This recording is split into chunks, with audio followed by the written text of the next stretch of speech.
के स्मरण में भीष्म बाबा गुनगुना रहे हैं। नहीं आ रहे हो तो तुम्हारी मनोहारी झांकी का मन से आनंद ले रहे हैं, और जब तक नहीं आओगे ऐसे ही पड़े रहे। देखो हमें मरने का डर तो है नहीं, हम मरेंगे तो तबे जब हम चाहेंगे, और तुम आओगे तबे जब तुम चाहोगे। तुम्हारे ऊपर कोई दबाव नहीं है, तुम ब्रह्म हो, और हमारे ऊपर कोई दबाव नहीं, हम साधक हैं, तुम भी नहीं डाल सकते। हम इच्छा मृत्यु के वरदानी हैं। इधर कन्हैया को स्मरण हुआया, बाबा को बिना दर्शन दिए चला जा रहा हूं। बड़े भावपूर्वक महाराज भगवान बाबा की ओर रथ मोड़ पड़े, रथ मोड़ दिए। क्या हुआ? बोले रथ लेकर के वापस चल। अर्जुन बोले क्या हुआ? बोले तुम्हारे बड़े भाई साहब राजा तो हो गए, पर राज्य की शिक्षा किसी महापुरुष से, किसी वयोवृद्ध आचार्य ब्राह्मण मनीषी से नहीं ली। तो पहले तुम्हारे बड़े भाई साहब को शिक्षा दिलवानी,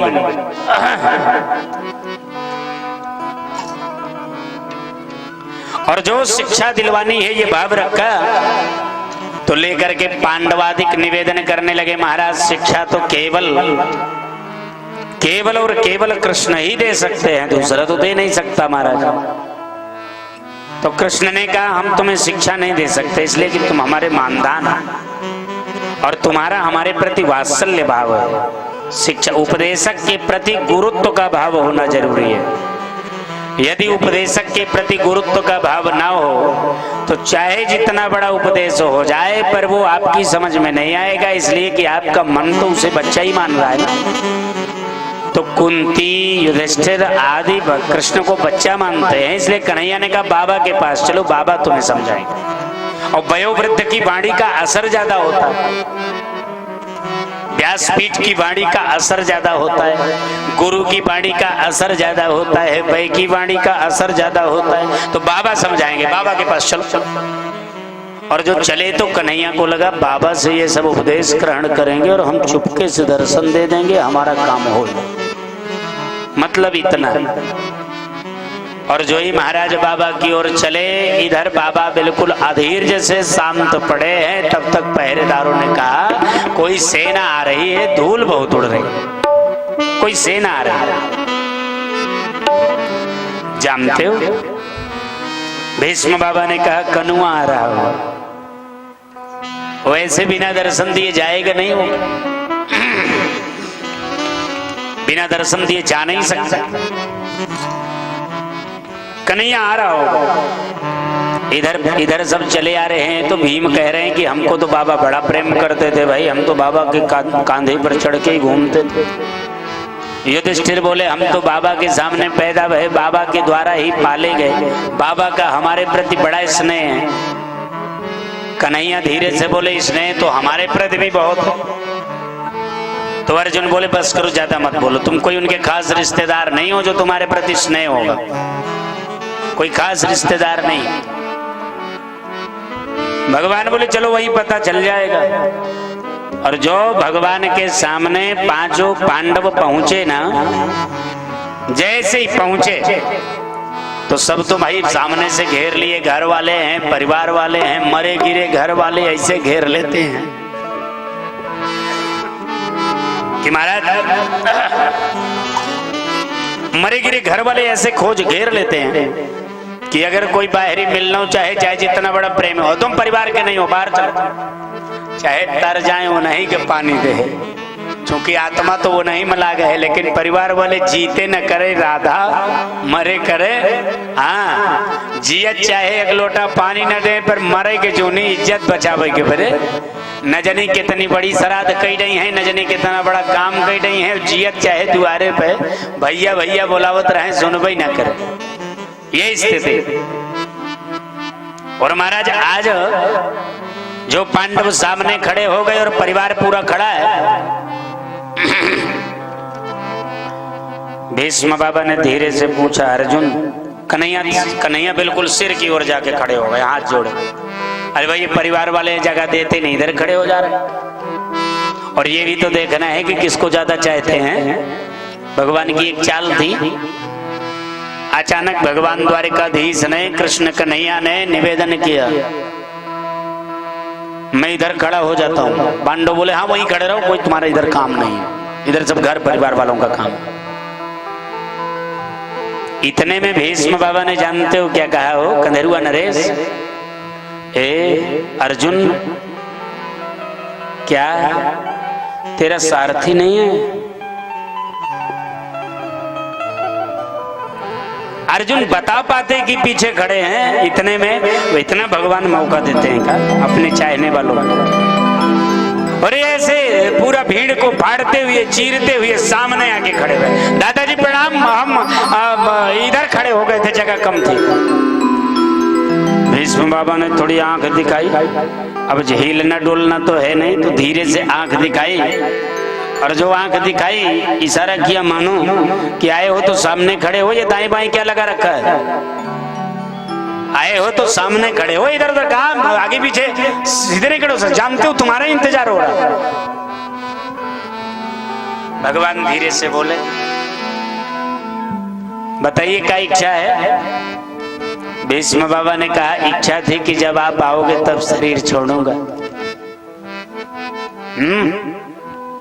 इच्छा थी कि जब आप आओगे, बहुत अच्छा सुनते हो, ये ध्यान दीजिए, मन बिल्कुल मोह लिए हो। इच्छा थी कि जब आप आओगे तब शरीर छोड़ूंगा, और अब इच्छा है कि जब तक शरीर ना छोड़ दूं तब तक खड़े ही रहना, चले न जाना। भगवान को चक्कर आ गया, हे भगवान, अब कहीं 4-6 महीने जाने का टिकट कैंसिल कर दिए तो हमारी तो खड़े खड़े हालत खराब हो जाएगी।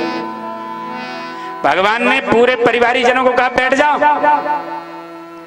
भगवान भी चले बैठने के लिए, तो भीष्म बाबा ने दुपट्टा पकड़ लिया। क्या, कहाँ जा रहे हो? बोले बैठने जा रहा हूं। आप कह रहे हो बैठो, बोले इनको कह रहा हूं बैठ जाओ, आपको नहीं कह रहा। फिर हम कब बैठेंगे? बोले सदैव देवो भगवान प्रतीक्षिता। श्रीधर स्वामी पूज्यपाद व्याख्या करते हैं और महाराज भागवत निवेदन करती है। रामचंद्र केशव डोंगरे जी महाराज भागवत रहस्य में प्रार्थना करते हैं कि जो लोग इस श्लोक का सुबह शाम 3-3 बार पाठ करते हैं, उनके अंतिम समय में भगवान उनकी बाह पकड़ के अपने वैकुंठ ले जाते हैं। इसलिए पहले पूरा श्लोक सुन ले, फिर अर्थ होगा।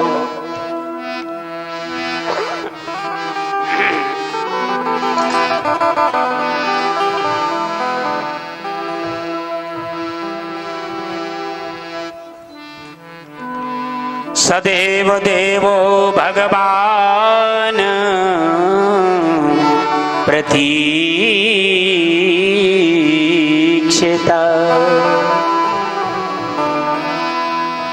सदैव देवो भगवान प्रतीक्षिताम् कलेवरं यावदिदं हिनोम्यहम्। प्रसन्नहासारुणलोचनोल्लसन् मुखाम्बुजो ध्यानपथ चतुर्भुजः। मुखाम्बुजो ध्यानपथश्चतुर्भुजः। सदैव देवो भगवान प्रतीक्षिता। हे देवाधिदेव भगवान, प्रतीक्षताम, खड़े रहिए, प्रतीक्षा करिए। एक एक शब्द समझ में आ रहा है ना? सदैव देवो भगवान प्रतीक्षता। कब तक? बोले कलेवरं यावदिदं हिनोम्यहम्। जब तक ये शरीर ना छोड़ दूं तब तक खड़े रहना महाराज। कलेवरं यावदिदं हिनोम्यहम्। प्रसन्न भगवान बोले, अच्छा खड़े, पर कहीं 4-6 महीने जाने का टिकट कैंसिल किए तो मन में सोच रहे हैं, थोड़े मन लटका के खड़े हो गए। अच्छा ठीक है। हाँ। भीष्म बाबा बोले, ये लटका चेहरा नहीं देखना, लाइट जला दो। ये लटका चेहरा नहीं देखना। बोले फिर? बोले प्रसन्न हासाओ। पहले महाराज प्रसन्न होइए और फिर बोले अब हंसिए। एक शर्त सशर्त खड़े कर रहे हैं। प्रसन्न हासारुणलोचनोल्लसन, प्रसन्न हो जाइए महाराज, अब हंसिए। और जो भगवान हंसे हैं ना, और जिस समय भगवान हंसे हैं तो वो पंक्ति मुझे याद आती है। दम कह दतिया दुति दामिनी जो, भगवान की जो दतियां हैं ना, भगवान के बहुत ऊट पटांग दांत नहीं है, एकदम सेटिंग से हैं। दम के दतिया दुति, हमारे यहाँ दांत कोनो को उखड़ जाता रहा पहले, अब तो कोनो पुछारे नहीं। पहले उखड़ जाए तो कहा मुंह से के बिली में ढाई दिया। बोले काहे हो? बोले जो ने चाउर हंस दांत निकले पाने भैया को उखड़ा रहे तो ढाल के हंसता। हमारे सबके दांत उखड़ा तो अम्मा जय दाई आजी हमरे रहे तो कहा भैया को तो मुंह से के बिली में ढाई दे बेटो। हमके काहे लिए? बोले कहा जो दांत नीक नीक निकल रहे। दम के दतिया तुति दामिनी जो, तुति दामिनी जो। अशोक जी ऐसे लगता है जैसे दामिनी, आकाश में बिजली चमक गई हो। भगवान के स्वरूप काले काले मेघ की भांति, भगवान के पीतांबर काले मेघ में चमक रही बिजली की भांति, और भगवान के जो दांत खुले तो ऐसे लगता है कि बिजली में कड़कड़ाहट, ऐसे लगता है जैसे बिजली गिरने वाली हो, कड़कड़ाहट करके। दमके दतिया दुति दामिनी जो, छवि मोती न मार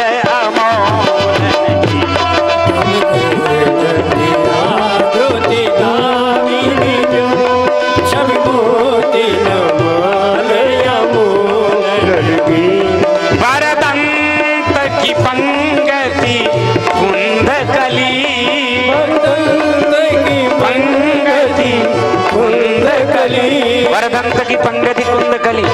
भगवान के जो दांतों की श्रेष्ठ, वर माने श्रेष्ठ, श्रेष्ठ दांतों की जो पंगति है ना, जैसे कुंद का पुष्प, कुंद के पुष्प की जो कलियां होती सटी रहती एक दूसरे। वरदंत की पंगति कुंद कली, वरदंत की पंगति कुंद कली, पल्लव खोलन की, अधराधर पल्लव खोलन की। बंगरारी लटे लटके मुख पे, भगवान के जो बाल हैं ना वो मुख पर ऐसे घुंघराले लटक रहे हैं। थोड़ी लंबी यात्रा करके आए तो बालों का जो श्रृंगार है वो बिगड़ गया, और जो बिगड़ा श्रृंगार है वो कुछ ज्यादा ही अच्छा लग रहा है। घुंघरारी लटे लटके मुख पे, छवि मोती न माल अमोल, श्रीमन नारायण नारायण हरि बोल, भजमन नारायण नारायण नारायण। नेवछावर प्राण करें बाबा, नेवछावर प्राण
के जो दांत दंत पंक्तियां खोली ना, एकदम प्रसन्न हो गए। प्रसन्न आसार लोचनोल्लसन। और सुनिए कन्हैया, बोले क्या? बोले आंख बिल्कुल खुली हुई हो, बार बार बंद ना हो। अब पल पलक तरत नहीं तारे, अब पल पलक तरत नहीं तारे, झकझोरत जनो प्राण निकर, जादू भरी तेरी आंखें जिधर गए। और महाराज जी आंख अब बंद नहीं होनी चाहिए। भगवान बोले और बताओ कोई बात हो?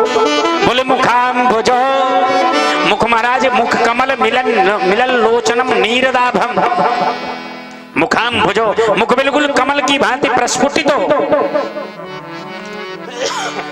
मुख कमल की भांति खिले हुए हो। मुखाम भुजो ध्यान पथस चतुर्भुजा। और चतुर्भुज रूप में जो बड़े बड़े ध्यानी जिन मार्ग पर जाकर के चतुर्भुज को प्राप्त करते हैं, ध्यान के मार्ग पर जो चतुर्भुज सामने आता है, अब उसी चतुर्भुज के दर्शन कराइए ना महाराज। भगवान इशारा किए, चार भुजा से काम, दो भुजा से काम नहीं चलेगा। बोलो, अरे दो ही भुजा से काम चला लेते, ये चार भुजा की जरूरत जरूरी है? भीष्म बाबा धीरे से बोले कन्हैया, काम तो हम दो भुजा से चलाना होता तो युद्ध भूमि पर गिरे थे, तब भी आप सामने खड़े थे। स्वनिगम अपहाय मत प्रतिज्ञा,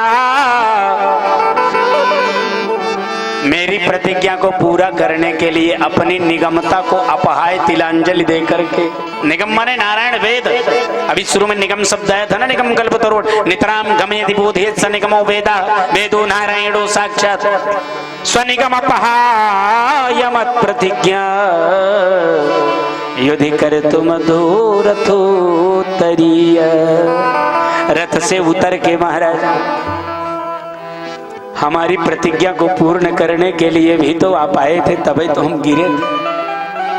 अगर दो भुजा वाले के सामने जाना होता तो हम वहीं चले गए होते। इतने दिन जो हम इस सरसैया पर लेटे रहे, इसका क्या पारिश्रमिक कुछ फल मिलेगा इसको?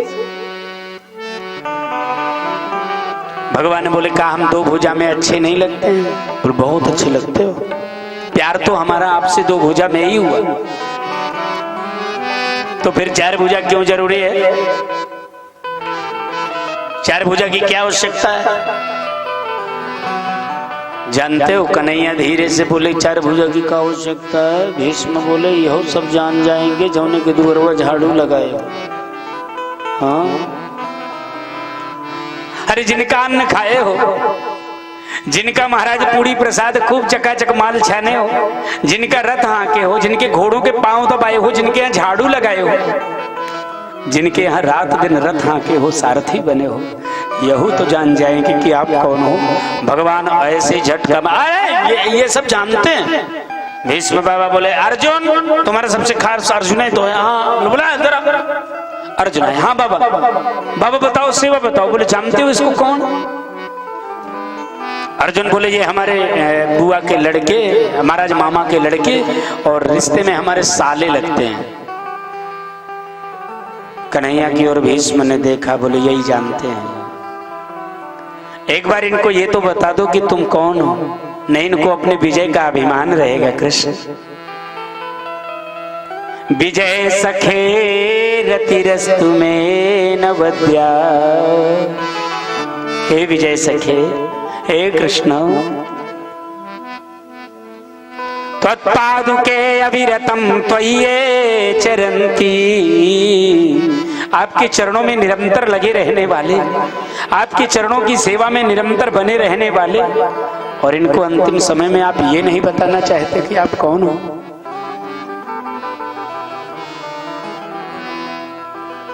भगवान बोले इतने दिन रहे ये जान नहीं पाए। बोले आपने जानवाना नहीं चाहा, इनके जानने में कमी नहीं है। आपको तो वही जान सकता है। कौन? सोई जानई, सोई जानई जोई देव जनाई, जानत तुम्हें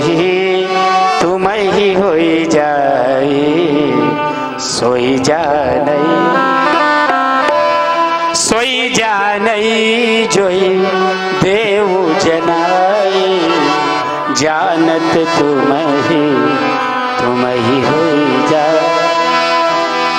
जाने बिने न होई परतीति, बिन परतीति होई नहीं प्रीति।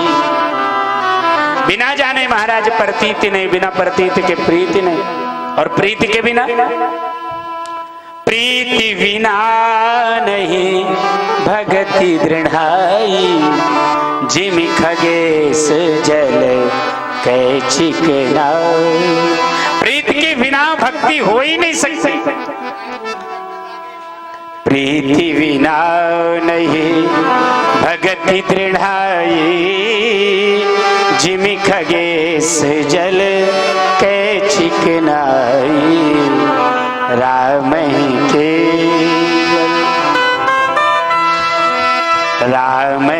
केवल प्रेम प्यारा।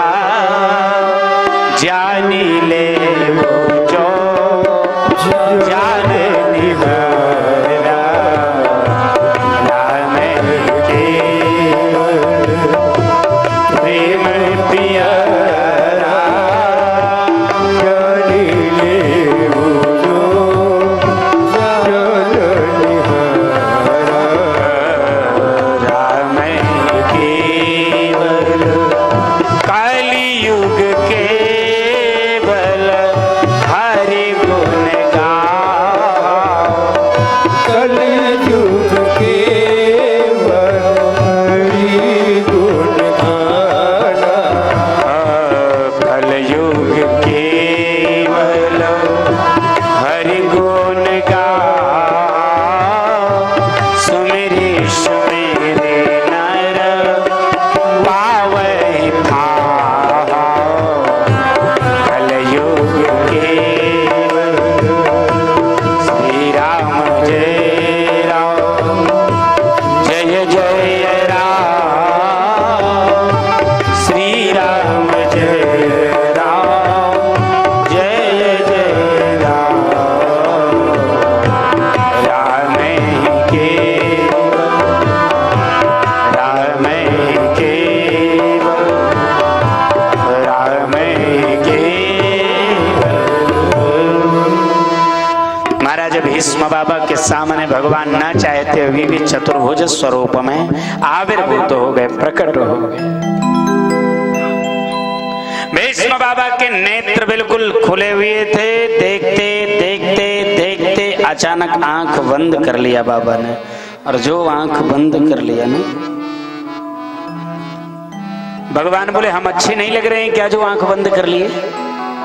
भीष्म बाबा बोले इन्हीं नेत्रों के कपाट से अंदर गए हो, और कहीं ये नेत्र खुले रह जाएं तो आप बाहर न निकल जाओ, इसलिए नेत्रों का कपाट बंद कर लिया है, दरवाजा बंद कर लिया है, कहीं बाहर न निकल जाओ।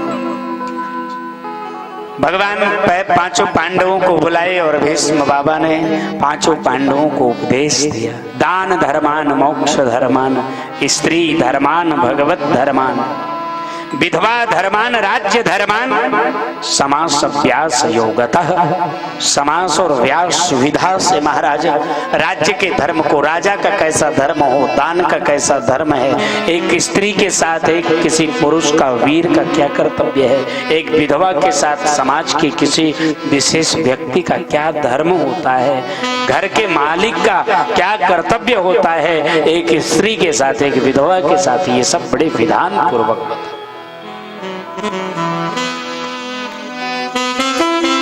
और अंतिम उपदेश कर दिया, आत्मानं प्रतिकूलानि परेशान न समाचरेत्। श्रूयताम धर्म सर्वस्व श्रुत्वा चैवावधार्यताम। समस्त धर्मों को सुनो और उनको धर्म को सुन करके धारण करो, स्वीकृति दो। बोले क्या? बोले आत्मानं प्रतिकूलानि परेशान न समाचरेत्। जो व्यवहार अपने को अच्छा ना लगे, मास्टर साहब, जो व्यवहार अपने को अच्छा ना लगे बस वही व्यवहार सामने वाले के साथ ना करो। समाज का सबसे बड़ा धर्म है। जो व्यवहार हमें अपने लिए अच्छा ना लगे वही सामने वाले के साथ ना करें। अगर हम किसी को, कोई हमें डांटे अच्छा लगे तो डांटो, कोई हमें प्यार से बोले पुचकारे अच्छा लगे तो पुचकारो। जो तुम्हें अच्छा लगे वही सामने वाले के साथ करो। जो आप किसी के साथ कर रहे हो उसका पहले विचार करो कि यदि यही व्यवहार ये मेरे साथ करे तो मुझे कैसा लगेगा। हमने किसी को चूना लगाया, अच्छा चूना लगाया, और किसी ने हमको 2 रुपए का महंगा कर दिया तो हमको चूना लगाया। तो जब आपने चूना लगाया तो आपको लगना ही, आपने किसी का अपमान किया तो आपका होना ही। आप किसी के साथ जैसा व्यवहार करोगे प्रकृति आपके साथ वैसे व्यवहार की व्यवस्था कर देगी, इसमें कोई संदेह है। उपदेश हो गया। आ गया माघ का महीना, एकादशी का महापर्व उत्तरायण। और उत्तरायण आज 2 है। एक उत्तरायण है सूरज, माघ मकर गति रवि जब होई, तीर्थपति आव सब हो सब कोई। महाराज एक सूरज उत्तरायण होते हैं और दूसरे उत्तरायण कौन है? स्वयं भगवान कृष्ण उत्तरा के गर्भ से अब ये निकले हैं, इसलिए आज कृष्ण भी उत्तरायण है और सूरज भी उत्तरायण है। 2 उत्तरायण विद्यमान है महाराज। और ऐसे उत्तरायण के पवित्र समक्ष, पवित्र सामने, पवित्र उपस्थिति में भीष्म बाबा ने अपने देह त्याग का संकल्प लिया, निश्चय किया। भीष्म बाबा धीरे से बोले, कन्हैया अब हम चले। भगवान प्रसन्न हो गए, चलो जल्दी है, चलने का नाम ले ले। अब तुम्हारी कोई और इच्छा तो नहीं है? तुम्हारी और कोई इच्छा तो नहीं है?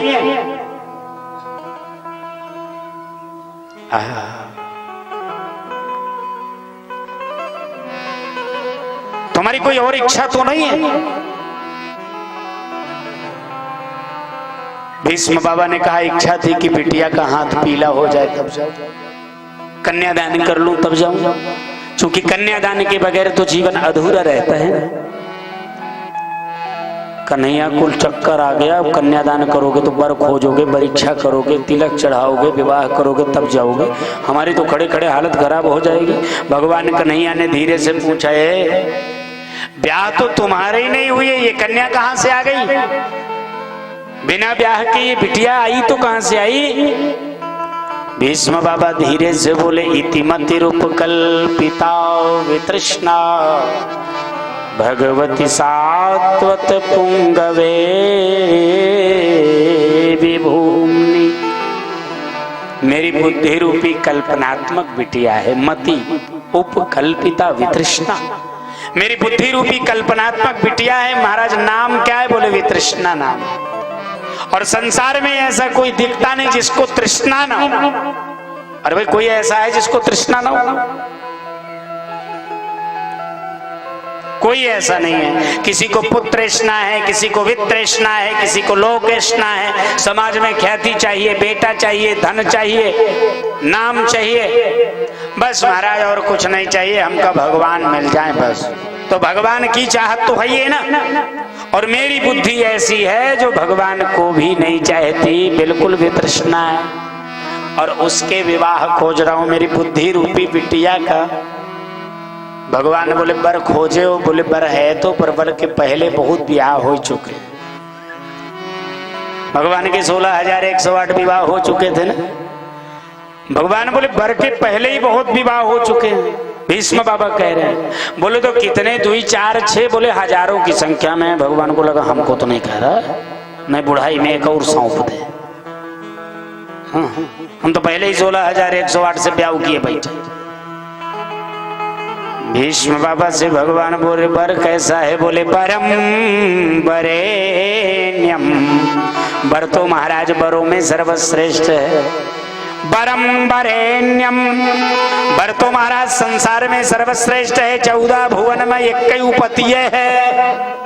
14 भुवन एक पैती हो, ये 14 भुवन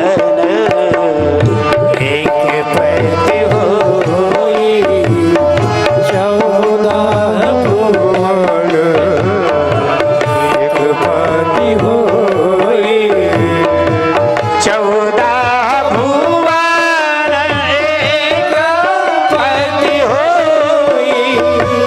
सुंदरकांड।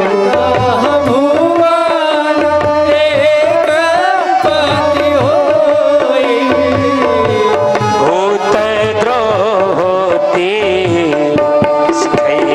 ही सोई, भूत द्रोही भगवान निवेदन कर रहे हैं, बाबा तुम्हारा पर है कौन, नाम बताओ, कोई नाम वाम है? बोले महाराज नाम सुनोगे तो चौंक जाओगे। बोले क्या? बोले ये बताओ कि हमारी बिटिया का वर प्राप्त होने में मदद करोगे? नहीं, बिल्कुल मदद करूंगा। बोले आपसे बन पड़ेगा तो रोकोगे कि हो जाने दोगे? बोले हमारे लायक होगा तो हो ही जाने देंगे। बोले सरकार पर तो आप ही हो, कृष्ण पदीय पद पंकज पंजराते। हे कृष्ण आपके ही कमलवत चरणों में महाराज जो मेरा मन है ना, अद्यैव में विशतु मानस राजहंस, आज ही मेरे मन का राजहंस आपके श्री चरणों का वर्ण करे।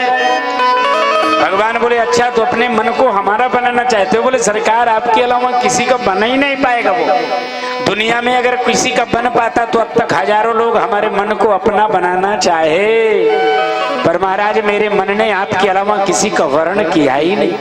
हमारा मन तो निरंतर आपका ही वर्ण करता रहा है, आपको ही चाहता रहा है। भगवान स्वीकृति दिए हैं और भीष्म बाबा ऐसे शरीर छोड़ दिए हैं जैसे सर्प केचुल छोड़ देता है, और आके भगवान के श्री चरणों में महाराज ज्योति विलीन हुई। बाबा के यहाँ से भगवान श्री कृष्ण चले हैं। पूर्ववासियों ने निवेदन किया कन्हैया तुम भगवान हो, हम हमें कुछ दोगे? भगवान बोले क्या चाहते हो? बोले सदा इस नगरी में आते जाते रहना। कुंती ने निवेदन किया मेरी विपत्ति मुझे वापस कर दो। विपदा संतु नः सस्वत तत्र जगत गुरु भवतु दर्शनम यस्मात् पुनर्भव दर्शनम, फिर से आपके दर्शन विपत्ति में ही होंगे। भगवान बोले हम तुम्हें विपत्ति तो नहीं देंगे, पर एक वचन हम तुम्हें दे रहे, एक वचन, जब जब तुम मुझे याद करोगी तब तक मैं तुम्हारे सामने आ जाऊंगा।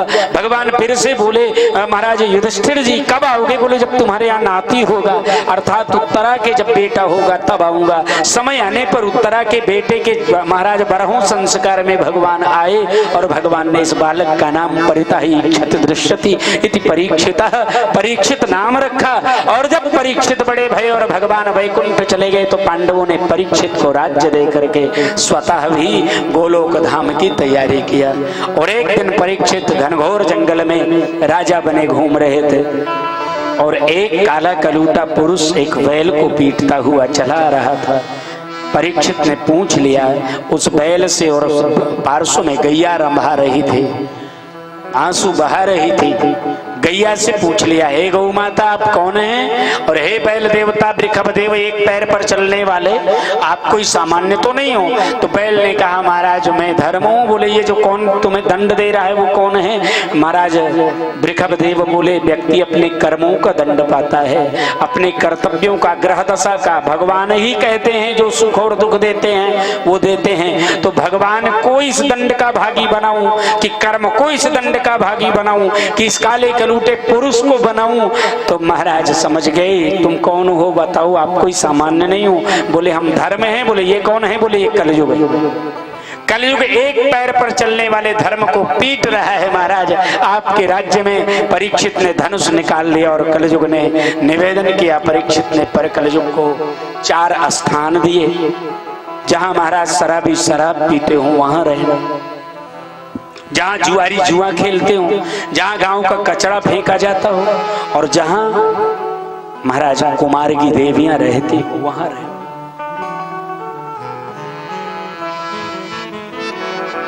जहां कुमारगी रहती है, सन्मार्ग छोड़ करके, अपने पति का परित्याग करके, कुल की मर्यादा छोड़ करके, महाराज अपने पिता की मर्यादा छोड़ करके, अपने ससुर की मर्यादा को तिलांजलि दे करके, जो ना करना चाहिए, जो ना देखना चाहिए, जो ना सोचना चाहिए, जो ना ग्रहण करना चाहिए, जहां ऐसी देवियां निवास करती हों वहां कलयुग को स्थान दिया, 4 स्थान। अंतिम में कलयुग ने कहा आपने हमारे दोष देखे, हमने धर्म को पीड़ा पहुंचाई, इसलिए आपने अपावन स्थान सब दे दिए, पर हमारे गुण देखोगे तो चौंक जाओगे। परीक्षित कहते हैं तुम्हारे पास कोई गुण भी है क्या? कलयुग कहता है यत् फलम नास्ति तपसा, जो फल बड़े बड़े योगियों को तपस्या से नहीं प्राप्त हुआ, न योगे न समाधि न, त्रेता में योग से नहीं और द्वापर में समाधि से नहीं, वही फल कलयुग में कृष्ण कहने से तत्फलम संलभ्यते सम्यक कलौ के सब कीर्तना। वो सारे के सारे फल महाराज कलयुग में कृष्ण के कीर्तन से प्राप्त हो जाएंगे। प्रसन्न हो गए परीक्षित, हमारे कृष्ण के नाम की महिमा बढ़ेगी। बोले कलयुग तुम एक स्थान जो चाहो वो ले लो, बोले आप जो चाहो वो दे दो। स्वर्ण में स्थान दे दिया और परीक्षित के सिर पर मुकुट लगा हुआ था, कलयुग मुकुट पर चढ़ गया। परीक्षित को शिकार करते करते थकान हुई, प्यास लगी और एक महात्मा समीक मुनि के आश्रम पहुंच गए।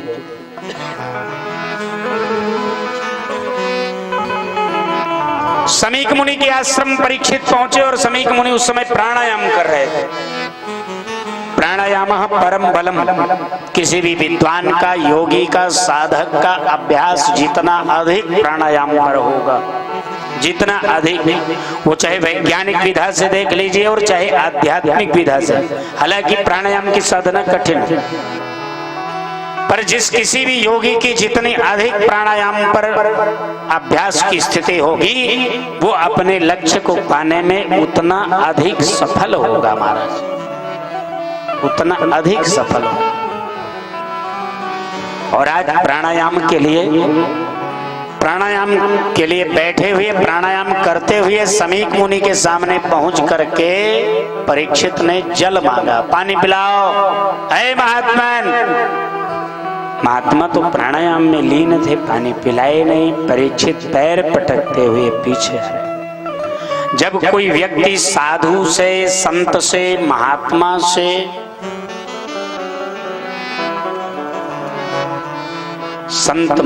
से थोड़े बोले नहीं, बोल रहे हो ज्यादा, एक आध बार कोई बात कह दो तो ठीक है। जब कोई साधु संत महात्मा से पानी मांगने की इच्छा हो जाए, ब्राह्मण से, गुरु से सेवा लेने का भाव जग जाए, तो समझिएगा आजकल तो लोग इलेक्शनों लड़त रह तो सोचे थे गुरुओं जी हमार कन्वेंसिंग कर दें, है ना। तो जब आप अपने गुरु से इलेक्शन लड़ने की कन्वेंसिंग कराना चाहेंगे, तो आप ये तो भूल ही जाइए कि आपके गुरु आपको आध्यात्मिक उपदेश कर पाएंगे। ध्यान रखिएगा हमेशा।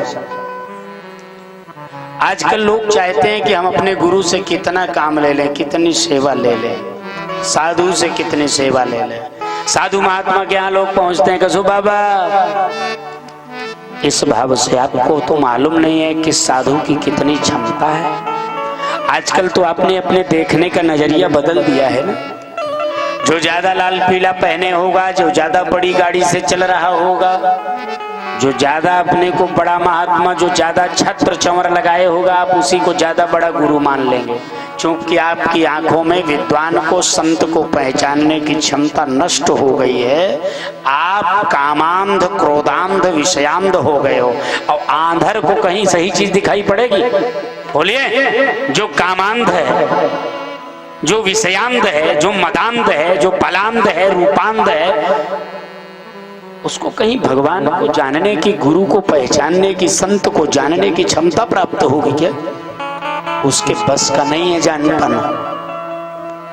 परीक्षित भी महाराज कलयुग के महाराज रजोगुण में अंधे हो गए थे और समीक मुनि को प्राणायाम करते हुए ढोंगी समझ लिए, लौट पड़े, पैर पटकते, ढोंगी कहीं का।